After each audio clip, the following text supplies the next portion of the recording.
ये अंकल तो अलग दुख में ही जी रहा है। मुझे एक बात बताओ, तुम अगर किसी मंदिर में जाते हो, 500 रुपए तुम मंदिर के डोनेशन में डाल आते हो, तो तुम मंदिर से कोई हिसाब मांगने बैठोगे कि भाई साहब मेरे 500 रुपए देके गया था, कहाँ लगाए हैं, चोरी हुई है मैंने सुना है? नहीं ना, भगवान को दे दिया, भगवान का पैसा भगवान जो मर्जी करे। अब ऐसे ही अंकल एक रामचरितमानस दे आया जाकर। माना कि वो थोड़ी सी गोल्ड प्लेटेड थी, 5 करोड़ के आसपास, जो इन्होंने अपनी माँ के गहनों को बेच कर बनवा कर दी थी।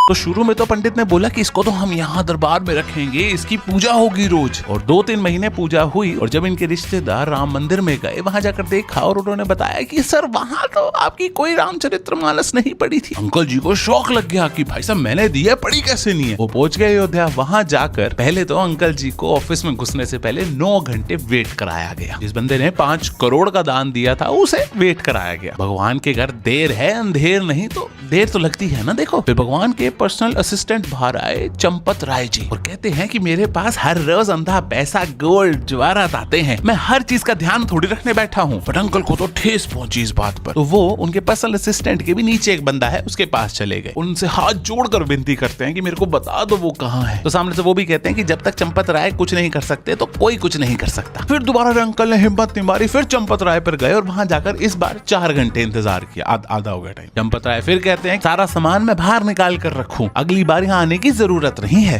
अब तो मुझे एक चीज बताओ, इतनी छोटी सी चीज के लिए भगवान खुद थोड़ी आएंगे नीचे, वो तो एरोप्लेन में दूसरे देशों में गए हुए हैं घूमने। और अंकल को कोई समझाओ, ऐसी छोटी मोटी बातों पर उम्मीद ना लगाकर बैठा करे हमारे देश में, कोई ढंग का काम कर ले। सरकार सारा पैसा सही जगह लगा रही है। मैंने अपने 500 रुपए का हिसाब मांगा, अब चोरी हुई है तो मैं भी गया था मंदिर, समझते ही है।